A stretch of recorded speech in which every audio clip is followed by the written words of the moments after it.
Hello everyone, greetings for the day. I am Dr. Soundaraya, Assistant Professor, Department of Pediatric and Preventive Dentistry, Vinayaka Mission Shankaracharya Dental College. So today I am going to be dealing with oral habits and in which we will be seeing introduction and brief on thumb sucking habit.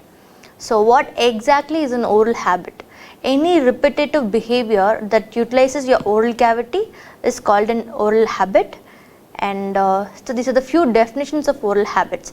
Starting with Dorland's definition, habit can be defined as a fixed or constant practice established by frequent repetition, and followed by Buttersworth habit definition, defined as frequent or constant practice of acquired tendency which has been fixed by frequent repetition.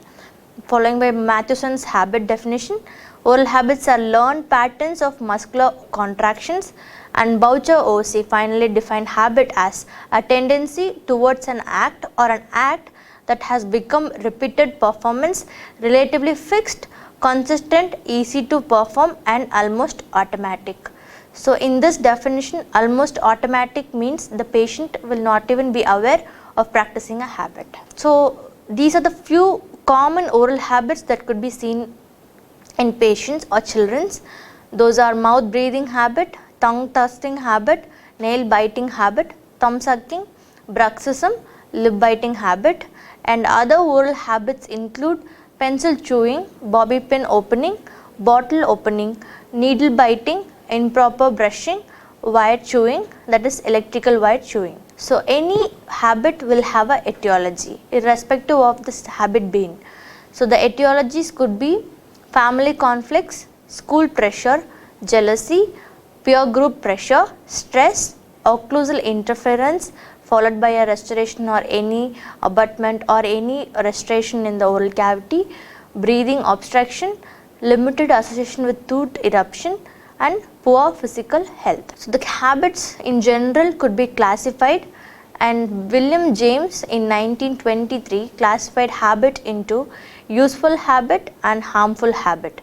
The useful habits are those which don't do any harm to the physical body, and those are nasal breathing, and harmful habits are those like thumb sucking, tongue thrusting, which could have a negative effect on the body. So Kingsley defined habit classified habit in 1956 as functional oral habit, muscular habit, combined muscular habit, and postural habits.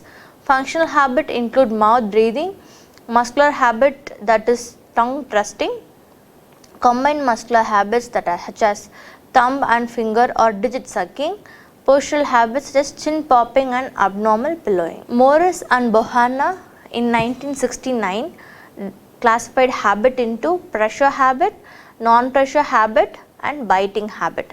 Pressure habit is the habit that applies force on the teeth and supporting structure. Non-pressure habit is the habit that does not apply force on teeth and supporting structure. So the pressure habits also include lip sucking, thumb sucking, and tongue thrusting. Non-pressure habits such as mouth breathing, biting habits such as nail biting, pencil biting, and lip biting. Finn in 1987 classified habit into compulsive habit and non-compulsive habit. Compulsive habit, these are deep-rooted habits that have acquired a fixation in the child, and the child tends to suffer increased anxiety when the attempt is made to correct the habit. And non-compulsive habits are these habits that easily learned and dropped as the child matures. Klein in 1971 classified habit into empty or unintentional habits and meaningful or intentional habit. So empty habits are those habits that are not associated with deep-rooted psychological patterns, and meaningful habits are those habits that have psychological bearings. Graeber classified habits that included all habits under existential factors of general cause of malocclusion, such as thumb sucking or digit sucking, tongue thrusting, lip or nail biting, mouth breathing, abnormal swallow pattern, speech defects, postural defects, psychogenic habits, that is bruxism, and defective occlusal habits. So, starting with thumb sucking habit, thumb and finger habits are seen in children from very small ages, and it is defined as the placement of thumb or one or more fingers in varying depths into the mouth. These habits develop due to the sense of insecurity in children. So, classification of thumb sucking habit, that is non-nutritive sucking. Level 1, a boy or girl of any chronological age occur with a habit during sleep.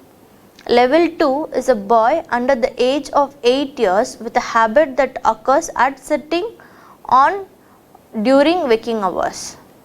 Level 3 is the boy under the age of 8 with a habit that occurs across multiple sittings during waking hours. Level 4 is a girl under the age of 8 or a boy over the age of 8 with a habit that occurs at one sitting during waking hours. Level 5 is a girl under the age of 8 or a boy over the age of 8 with a habit that occurs across multiple sittings during waking hours.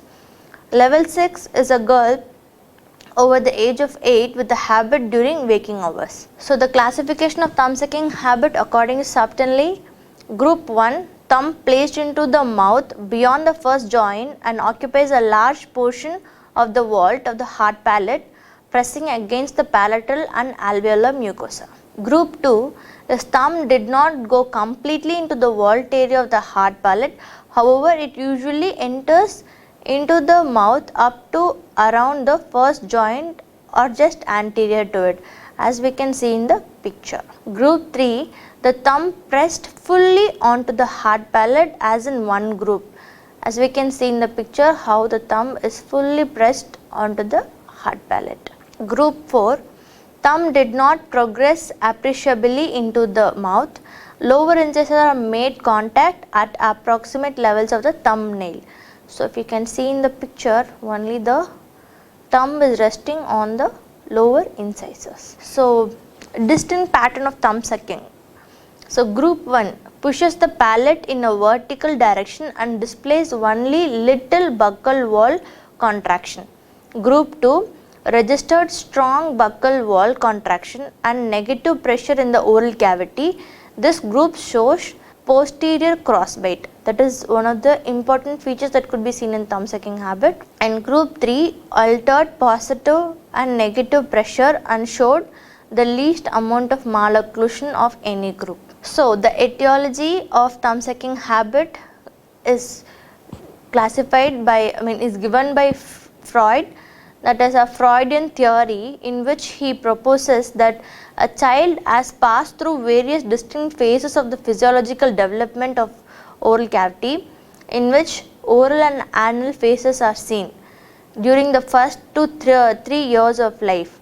In the oral phase, the mouth is believed to be the oroerotic zone, meaning that is the erosonic zone of that particular period, in which the child has the tendency to place his fingers or any object into the oral cavity. Prevention of such an act is believed to result in a emotional insecurity and possesses the risk of the child indulging into other habits. Oral drive theory of Sears and Weiss proposed that prolonged sucking can lead to thumb sucking with no underlying cause or psychological bearing.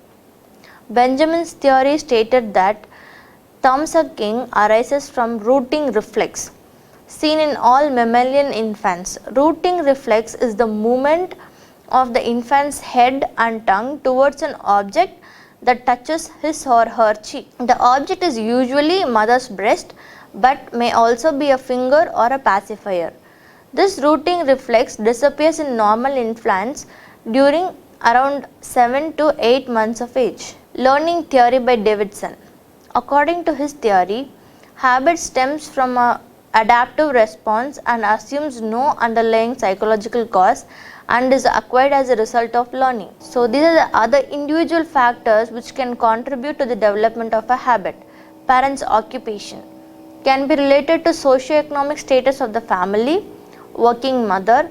Children with working mother take in on to sucking habit to obtain secure feeling, that is usually raised due to a insecure feeling. Number of siblings, as the number increases, the attention to the child gets divided. So such division of attention can also lead to the development of habit.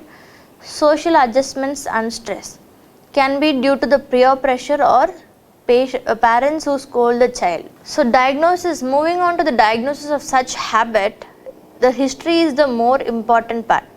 So the history always determines the treatment plan. So usually starts with determining the psychological component involved, which psychological component is involved in the development of the habit, and following by which questions regarding frequency, intensity and duration of the habit is raised.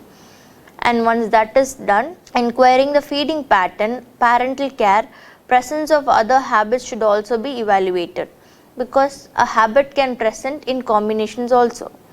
The diagnosis can be obvious when the child is actively performing the habit. However, during a dental appointment, a child may seldom indulge in this habit. So moving on to the examination, starting with extraoral examination, the digits of the patient should be examined, in which the digit involved will appear reddened, exceptionally clean and chapped because of the constant contact with the moisture. Lips. Position of lips at rest, whether they are held together or apart, gives important history, and position of lips during swallowing should also be noticed. So the lips could be either incompetent or potentially competent lips. Facial form analysis. Check the mandibular retrusive maxillary protrusion while swallowing. Patient is observed for presence of facial grimace or excessive mentalis muscle contraction. Facial profile is either convex or flat. Intraoral examination, starting with tongue. The tongue should be examined for the size and position of the tongue at rest, tongue action during swallowing, dentoalveolar structures. Digit apply an anterior force to the upper dentition and palate, due to which there might be a flat or proclined maxillary anteriors with midline diastema present, and due to the force applied onto the lower anteriors, there could be retroclined mandibular anteriors also. So other intraoral symptoms will include buccal crossbite due to the negative pressure created in the oral cavity, pronounced constriction of buccal musculature, tendency to narrow palates. Measure the overjet and overbite to be measured, because the patient might have an open bite and an increased overjet. Gingiva could be examined for mouth breathing habit. In case of mouth breathing habit, the patient might have gingivitis. So these are the few distinct clinical features seen in case of a thumb sucking habit. In the first picture shows the space between the teeth. So this is called the midline diastema and flared upper incisors. And in the second picture we could see the gap between the upper and lower teeth. This is called the open bite, and there is an increased overjet. And this is the picture of a finger which is involved in the habit, which will be always looking reddened, chapped and clean. In case of excessive practice of the habit, there could be fungal infection of the thumb also. So there could be maxillary anterior proclination and mandibular retroclination and anterior open bite. All these occurs due to the interference with normal eruption of incisors due to interposed thumb. Excessive eruption of posterior teeth due to the separation of jaws. 1 mm of elongation posteriorly opens up the bite up to 2 mm anteriorly. Constriction of maxillary arch. Failure of maxillary arch to develop due to alteration in the balance between the cheek and tongue pressures. Since there is a negative pressure created in the oral cavity during the practice of this particular habit, there could be failure of the development of maxillary arch, which leads to alteration and balance between the cheek and the tongue.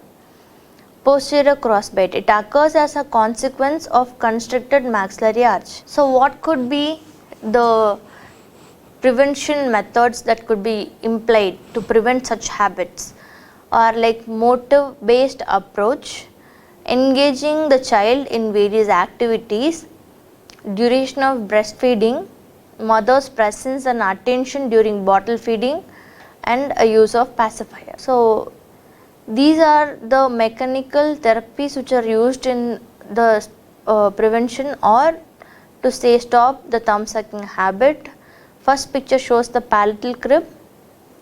These are called the thumb caps which cover the thumb and also act as a reminder for the child to stop practicing the habit. So if there is a psychological root to any habit, then the psychological root first should be clarified or to be worked on, then moving on to the prevention or the reminder therapy. So the psychological therapy also includes screening of patients for underlying psychological disturbances. Once it is determined, sent to psychologist for counseling. Thumb sucking between 4 to 8 years needs only reassurance, positive reinforcement, awareness, and it all could be achieved by emphasizing positive aspect of the habit cessation.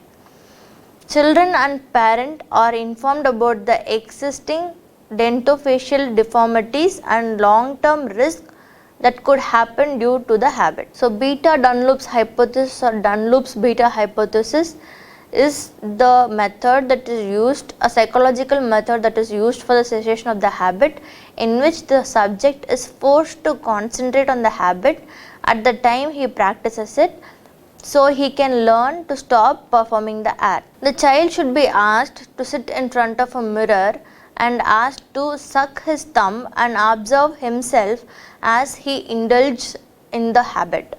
Reminder therapy. The extraoral approaches involves hot tasting or a bitter flavored preparation or distasteful agents that are applied onto the fingers or thumbs. For example, pepper, asafoetida and thermoplasticized thumb pose. And intraoral approaches include various orthodontic appliances that could eventually break the habit. So these are few removable appliances that are used to the cessation of the habit. This is the Harley's appliance with the palatal crib and palatal rake, which could also be with or without spurs. So when the removable appliance fails to do the habit cessation, we move on to the fixed appliances, and some of the fixed appliances that are used are fixed intraoral thumb sucking appliances, in which the most effective one is the palatal crib fixed one, this picture as you can see, and a bluegrass appliance. This is a bluegrass appliance and a quad helix appliance. Thank you for watching my class.